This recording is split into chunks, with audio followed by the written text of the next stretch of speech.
Scalar quantity और vector quantity क्या होती है, किस तरीके का मोशन होता है, सर्कुलर मोशन क्या होता है, स्ट्रेट लाइन मोशन क्या होता है, वन डायमेंशन मोशन की बात कर रहे हैं। डिस्टेंस क्या है, डिस्प्लेसमेंट क्या है, स्केलर क्वांटिटी क्या है, वेक्टर क्वांटिटी क्या है, एक्सेलरेशन क्या है, ठीक है, एक्सेलरेशन कब लगता है, एक्सेलरेशन क्या चेंजेस लाता है, एक्सेलरेशन कितने टाइप के होते हैं, रिटार्डेशन, एक्सेलरेशन पॉजिटिव नेगेटिव, ये सब हमने पढ़ा है। इसके बाद हम जो पढ़ने वाले हैं दैट इज ग्राफ, ठीक है, जिसका हल्का सा इंट्रोडक्शन आप लोगों के फर्स्ट चैप्टर में भी था, ठीक है। अब ग्राफ क्या है, graph is a graphical representation of the data. अभी जैसे एग्जांपल बताता हूँ, मान लो सबसे पहले ग्राफ में दो चीजें होती है, ये आप लोगों ने देखा भी होगा ग्राफ में बनते हुए, देखा है। अगर मैं इसे पूरा बड़ा बनाऊं तो एक्चुअल में ये वाली लाइन से तो आप बहुत फैमिलियर हो, ऐसी नंबर लाइन जो आप छोटी क्लास में बनाते थे, बीच में 0 बनाते थे, 1 बनाते थे, 2 बनाते थे, 3 4 5 6 -1 -2 -3 -4 ऐसा होता था। yes, sir. इसमें दो ही रीजन होते थे, राइट साइड 0 के और 0 के लेफ्ट साइड, इसके अलावा तो कोई और रीजन नहीं होता। बट जब आप बड़ी क्लास में आते हो जैसे 9th क्लास में, तो यहाँ पर आपके ये एक और रीजन मिल जाता है ऐसा, ठीक है। इसको y एक्सिस नाम दे दिया जाता है और इसको x एक्सिस नाम दिया जाता है। कोई डाउट? और ये आपके टोटल ग्राफ को यानी टोटल शीट को 4 बराबर पार्ट में या 4 पार्ट्स में डिवाइड करते हैं, नॉट बराबर पर 4 पार्ट में डिवाइड करते हैं। ये x का पॉजिटिव एक्सिस है, ये x की नेगेटिव एक्सिस और ये 0 है x का। ऐसे y का ये पॉजिटिव है, y का ये नेगेटिव है, ये y का 0 है।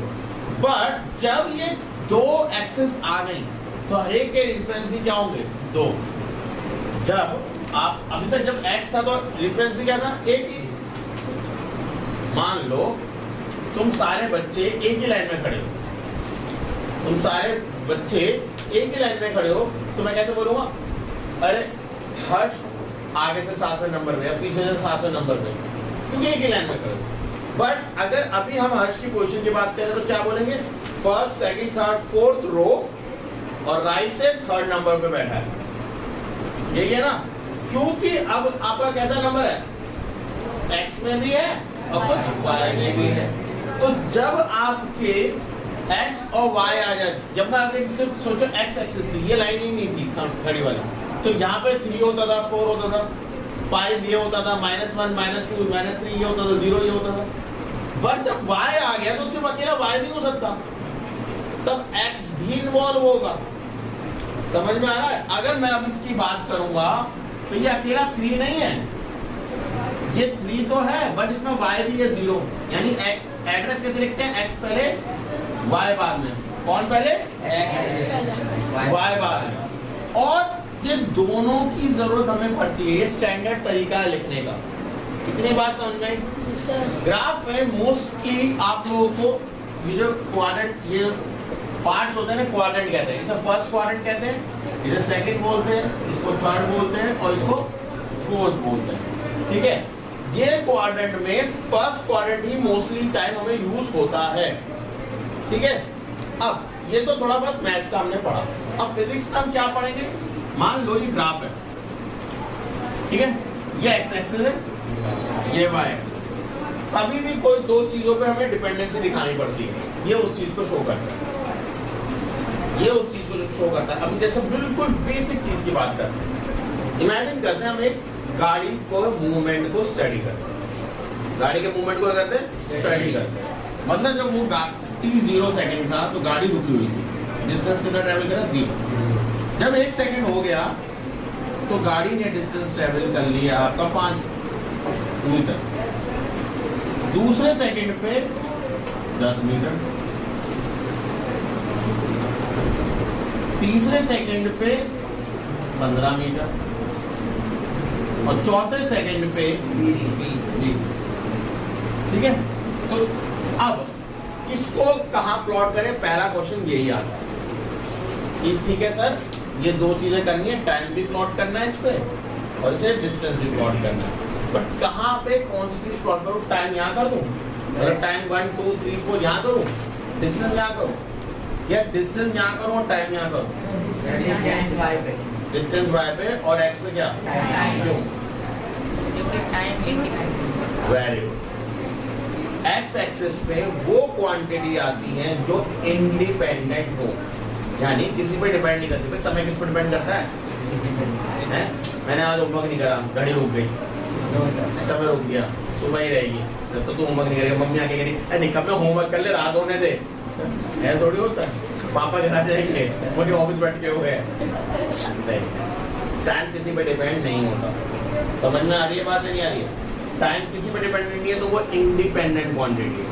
टाइम के हिसाब से हमने डिस्टेंस को मेजर करा है, समझ रहे हो?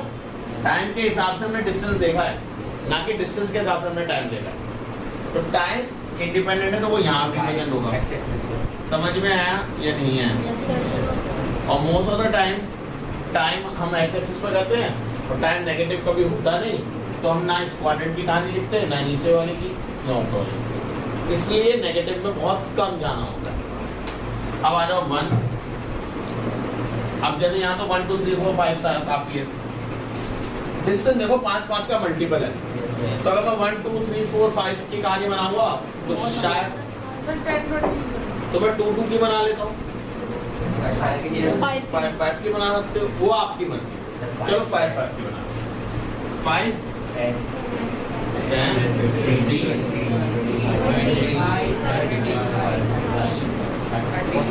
और 30। अभी फिलहाल 30 की बात करते हैं, ठीक है? अब ध्यान से इस चीज को समझना कि हमने 30 सेकंड की बात करी और एक एक सेकंड बना, तो यहाँ पे स्केलिंग लिखनी पड़ती है, यानी on X axis, on Y axis. तो ऑन एक्स एक्सिस क्या हो रहा है? ऑन एक्स एक्सिस एक ब्लॉक होता है, इसमें 10 लाइनें होती है छोटी छोटी। ग्राफ देखा सभी ने? तो एक ब्लॉक कितने का है?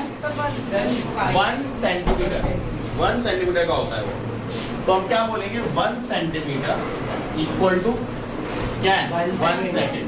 वो किसको रिप्रेजेंट कर रहा है? वाई एक्सिस पे 1 सेंटीमीटर का ब्लॉक किसको रिप्रेजेंट कर रहा है? 5 metre. 1 centimetre equals to 5 metre. कई बार बुक में सेंटीमीटर की जगह वो बोलते हैं यूनिट, तो वो भी गलत है। तो भाई जो ब्लॉक यहाँ बना हुआ है उसे 1 सेंटीमीटर बोलो या 1 यूनिट बोलो, वो भी बात सही। समझ में आया या नहीं? अब ध्यान से सुनना, ये बड़ी मजेदार बात है, प्लॉट करना। एक 0 पे तो दोनों 0 है, यानी यहाँ से कहानी शुरू हुई। 1 सेकंड पे ये कहाँ है? यानी इधर 1 पढ़ो और इधर ऊपर, यहाँ आ गए। फिर 2 पे 10, ये ऐसा है ना 10। अगला ये ऐसा है, 3 पे 15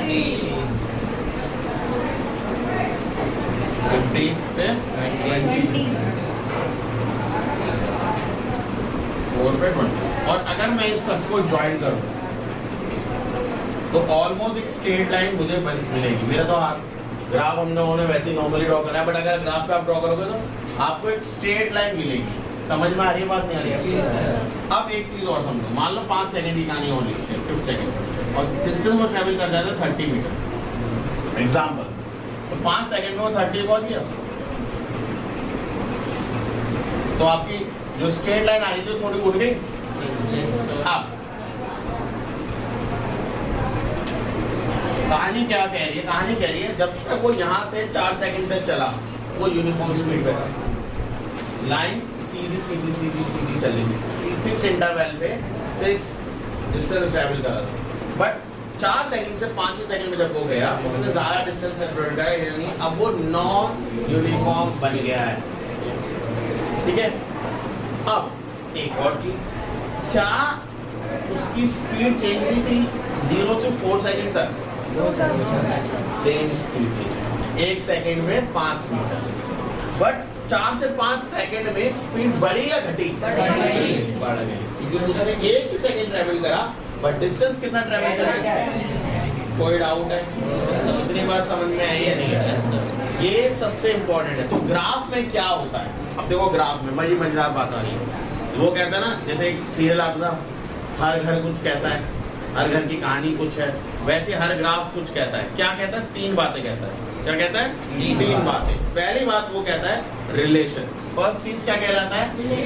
फर्स्ट चीज कहलाता है रिलेशन। दूसरी चीज कहलाती है स्लोप, और तीसरी चीज कहलाती है एरिया। तो रिलेशन तो आपको आराम से देखने को मिल जाएगा। जैसे यहाँ का रिलेशन क्या है, ये अच्छा ये तो लिखा ही नहीं हमने, टाइम, और यहाँ ब्रैकेट में लिखोगे सेकंड, और एरो ऐसा दिखाओगे इधर के, यहाँ पे लिखोगे डिस्टेंस, ब्रैकेट में हम लिखोगे और ऐसे दिखाओगे। तो ये क्या बता रहा है, ये इसे कहेंगे डिस्टेंस टाइम ग्राफ। ये कौन सा ग्राफ है, डिस्टेंस टाइम।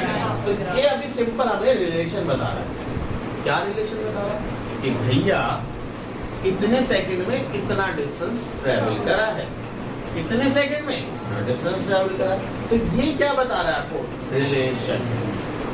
ये क्या बता रहा है, रिलेशन। तो अब ये दो परिभाषाएं क्या है, स्लोप और एरिया। चलो स्लोप को मैं अभी थोड़ा लेट में लेके आऊंगा। एरिया तो आपको पता है क्या होता है, क्या होता है। तो अभी इमेजिन करते हैं इस वाले की बात और भूल जाते हैं थोड़ा सा, ठीक है।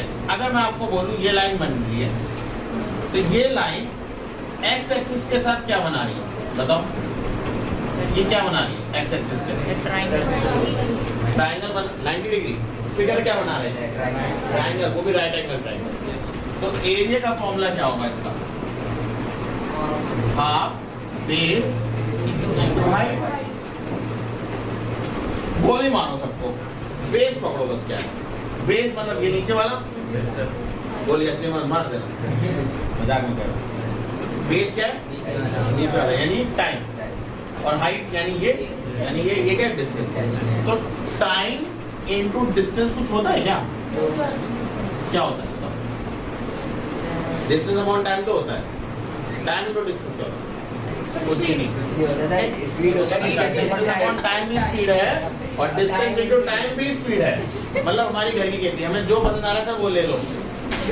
आज बाजार में ये चल रहा है, डिस्टेंस इनटू टाइम भी स्पीड चलती है, कभी बार चल जाती है सर। ये हैं बहुत बोर हो रहा था बेचारा, कह रहा है हर बार नीचे रख देते मुझे टाइम को, कभी बार ऊपर भी रखा करो।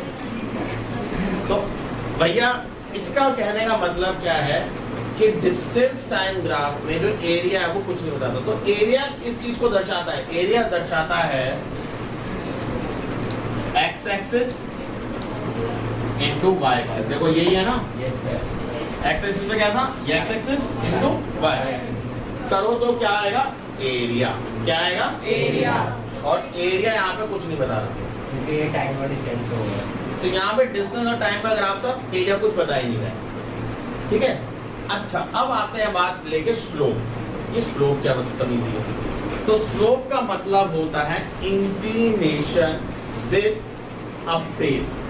बेस के साथ कितना इंक्लाइन करा उसने, कितना उठा, उसे स्लोप कहते हैं, ठीक है। स्लोप उठने को कहते हैं। अब स्लोप का मतलब तो हमें पता चल गया, स्लोप निकालते कैसे हैं। तो स्लोप का मतलब होता है tan थीटा। अब ये मैथ्स में आपने पढ़ी होगी ट्रिग्नोमेट्री के अंदर, साइन कॉस टैन पढ़ा है। tan थीटा में नहीं पढ़ा, वीडियो नहीं देखा, बहुत बढ़िया। फिर क्या पढ़ा, tan थीटा का फॉर्मूला क्या होता है, परपेंडिकुलर अपॉन बेस।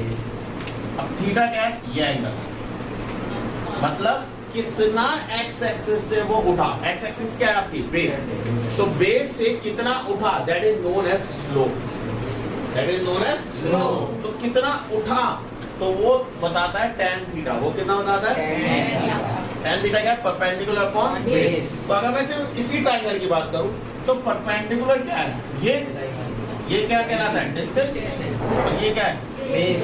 बेस क्या है, टाइम। चलो देखो इसमें क्या है, परपेंडिकुलर कितना है,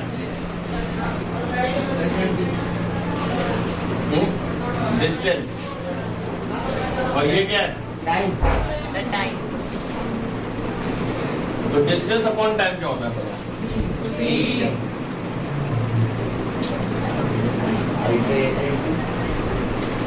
तो मतलब इस जगह पे स्लोप क्या बता रहा है, मतलब अगर इस ग्राफ का, पहली चीज है इस ग्राफ में अगर मैं सिर्फ देखूं तो मुझे बताएगा भाई इतने टाइम में इतना डिस्टेंस ट्रैवल कर गया। एक तो ये चीज पता चली। दूसरी चीज हर ग्राफ बताती है एरिया। मैंने देखा एरिया के लिए मुझे x इंटू वाई करना पड़ता है, उससे मुझे कुछ नहीं पता चला। तो ज्यादा घुसो मत उसमें, ये नहीं कुछ पता नहीं चला, क्यों नहीं पता चल रहा है। नहीं पता चला, नहीं पता चला, सीख। तीसरी चीज हमें चेक करनी होती है स्लोप। क्या इसका कुछ स्लोप बता रहा है, हमने चेक करा, इससे y change in y upon change in x, मानी y को x से डिवाइड कर दो। अगर मैं इसकी बात करूं तो ये क्या होता है, y एक्सिस में जो भी है उसको किससे डिवाइड करा दो, x एक्सिस से, तो कर दो। इसको कई बार बोलते हैं delta y upon delta x, वही बात है, डेल्टा मतलब होता है चेंज। तो change in y upon change in x करोगे तो क्या बताएगा, स्लोप। और यहाँ पे हमने चेंज इन y रखा, यानी क्या रखा, परपेंडिकुलर, यानी वो क्या है परपेंडिकुलर, डिस्टेंस अपॉन टाइम, तो उसने क्या बताया, स्पीड। यानी इस ग्राफ का हमने क्या पता चल सकता है, अब देखो जरा ध्यान से, ये कितना है, यहाँ से ये 0 है, यहाँ से यहाँ कितना डिस्टेंस ट्रैवल कर गया, 20, तो ये कितना है 20, ये कितना है 4, तो 20 डिवाइड बाय 4 कितना है 5 मीटर पर सेकेंड। और ये बताओ, ये तो स्पीड हमने पहले बता ली थी। तो कई बार आपको ग्राफ गिवन होगा और वो आपसे कुछ ऐसी चीज पूछेंगे उस ग्राफ में है नहीं, तो आप कैसे देख सकते हो ग्राफ से, कैसे है, स्लोप से या एरिया से, डिपेंड करेगा स्लोप से एरिया। तो पहले मुझे बताओ डिस्टेंस टाइम समझ में आया नहीं है, अब इसी की जगह डिस्टेंस की जगह ये क्या होता, डिस्प्लेसमेंट, क्या होता, तब क्या होता, तब वेलोसिटी बताता, एरिया तब भी कुछ नहीं बताता, समझ रहे हो, एरिया तब भी कुछ नहीं बताएगा। अब ध्यान से समझना, सिर्फ इसी चीज को समझा रहा हूँ। अब इधर देखो, और भी ग्राफ हो सकते हैं, बिल्कुल हो सकते हैं, अभी तो हमने सिंपल की ग्राफ में डिस्टेंस है। अब इधर देखो, अगर ये डिस्प्लेसमेंट होता और ये टाइम होता तो रिलेशन तो वही डिस्प्लेसमेंट टाइम को बताएगा, एरिया कुछ बताएगा नहीं, स्लोप कुछ बताएगा, हाँ वेलोसिटी, ठीक है। अब आ जाओ दूसरे ग्राफ, वेलोसिटी अपॉन टाइम, किसका ग्राफ है, टाइम, तो ऑब्वियसली रिलेशन तो बता ही रहा है किसके, वेलोसिटी टाइम ग्राफ है, कितने टाइम पे इतनी वेलोसिटी होगी, इतने टाइम पे इतनी वेलोसिटी होगी। दूसरी चीज क्या बता रही है, एरिया, एरिया के लिए हमें क्या करना पड़ता है, इन दोनों को मल्टीप्लाई, तो वेलोसिटी इनटू टाइम कुछ होता है, देखो क्या होता है, एक्सीलरेशन, डिस्प्लेसमेंट, अकलमंदो, वेलोसिटी का फॉर्मूला क्या होता है, डिस्प्लेसमेंट अपॉन टाइम।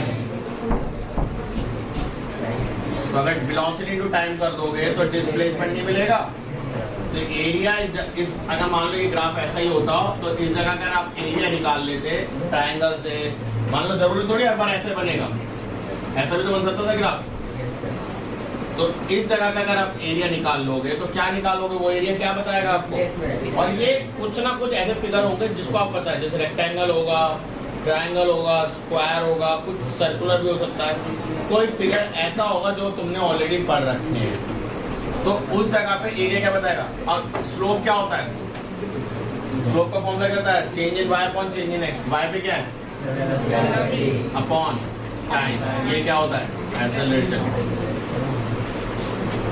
तो इस ग्राफ में वेलोसिटी अपॉन टाइम ग्राफ में रिलेशन वेलोसिटी टाइम ग्राफ का होगा, एरिया आपको डिस्प्लेसमेंट बता के देगा, स्लोप आपको क्या बताएगा, एक्सेलरेशन। इसके बाद किसी और चीज का भी ग्राफ होता है, एक्सेलरेशन हो सकता है यहाँ पे, यहाँ टाइम हो सकता है, अगेन मान लो ग्राफ ऐसे ही है, ठीक है। तो एक सबसे पहले तो रिलेशन है, रिलेशन क्या बताएगा, acceleration time graph, area acceleration into time, कुछ होता है, फॉर्मूले याद होने चाहिए, कुछ नहीं होता, होता है, होता है। वेलोसिटी का फॉर्म, एक्सेलरेशन का फॉर्मूला क्या था, change in velocity upon time, तो acceleration into time change in velocity नहीं होगा, तो ये क्या बताएगा, चेंज इन वेलोसिटी। स्लोप क्या बताएगा, एक्सेलरेशन अपॉन टाइम, कुछ नहीं होता, तो इसमें स्लोप कुछ नहीं बताएगा, बट बाकी सब चीजें कुछ ना कुछ जरूर बताएंगी। तो हमेशा याद रखो, जब भी आप किसी ग्राफ की बात करोगे तो ग्राफ आपको 3 चीजें बता के देंगी। अभी हमने ग्राफ के बारे में स्टडी कुछ भी नहीं करी है, सिर्फ ग्राफ से स्टडी निकाली कि अगर ऑलरेडी ग्राफ बना हुआ है तो वो क्या क्या चीजें आपको बताता है। तो ग्राफ पहली चीज बताता है रिलेशन, कितने टाइम में इतना डिस्टेंस हो गया, इतने टाइम में इसकी इतनी वेलोसिटी दी है, इतने टाइम में इसका इतना एक्सेलरेशन था। आगे चल के बहुत ग्राफ आप स्टडी करने वाले हो, 9, 10, 11, 12, अगर आप कॉमर्स में भी जाओगे तो भी बतेरे ग्राफ आएंगे, और हर ग्राफ यही 3 स्टैटिक होता है, relation, area, slope. Slope a relation तो सिंपल होता है, वो देखते ही पता चलता है। अच्छा, डिस्टेंस टाइम ग्राफ है तो डिस्टेंस बताएगा, टाइम बताएगा, बट वो ये नहीं बताता कि ये स्पीड भी बता सकता है। आईआईटी में और बाकी कॉम्पिटिटिव एग्जाम में क्या होता है, वो कुछ एक ऐसा डेटा दे देंगे जो सिंपल दिख रहा हो आपको, बट उससे वो एक हिडन चीज पूछेंगे। मान लो ये वाला ग्राफ है, अब मैं तुम इससे मुझे बता तो इसकी एक्सेलरेशन क्या होगा, अब दूर दूर तक एक्सेलरेशन है इसमें, बट मैं तुमसे पूछ रहा हूँ एक्सेलरेशन, अब बताओ एक्सेलरेशन क्या होगा इससे? 0। कैसे? डिस्टेंस टाइम ग्राफ है, वो क्या बता रहा है? वो बता रहा है स्पीड। स्पीड का मतलब यानी एक तरीके से वेलोसिटी, अगर बॉडी सीधी जा रही है तो वेलोसिटी क्या है? यूनिफॉर्म, सीधी चल रही है 5 मीटर पर सेकंड की तो है, वो चेंज तो नहीं हो रही। अगर एक्सेलरेशन वेलोसिटी कांस्टेंट है तो एक्सेलरेशन होगा? एक्सेलरेशन होता ही क्या है? Change in velocity. तो वेलोसिटी में तो चेंज आया ही नहीं, तो अगर वेलोसिटी में चेंज नहीं आया तो एक्सेलरेशन क्या है? एक्सेलरेशन 0। ग्राफ में वो चीज है ही नहीं, बट पूछ तुमसे वही चीज रहे। समझ में आ रहा है नहीं आ रहा? तो एक इनडायरेक्ट एक रिलेशन एस्टैब्लिश होता है जो तुम्हें जानने की बहुत जरूरत है, बहुत मेहनत करनी पड़ेगी इसे सीखने। तो ग्राफ में हमेशा रखना 3 चीजें होती है, relation, slope and area. Relation दिखता है, साफ समझ में आता है। स्लोप के लिए आपको पता होना चाहिए, स्लोप का मतलब होता है tan थीटा। tan थीटा मतलब है परपेंडिकुलर अपॉन बेस, यानी change in y upon change in x। अगर कुछ भी याद नहीं हो रहा तो याद रखो स्लोप का मतलब क्या होता है? Change in y upon change in x, यानी y एक्सिस में जो भी है उसको एक्सिस से क्या कर दो, डिवाइड। तो आपका स्लोप कुछ बता देगा, अपने आप पता चल जाएगा। उसके लिए फॉर्मूले याद होने चाहिए पुराने, कि एक्सेलरेशन का फॉर्मूला क्या है, वेलोसिटी का फॉर्मूला क्या है, डिस्प्लेसमेंट का फॉर्मूला क्या है, ठीक है, ये सारे।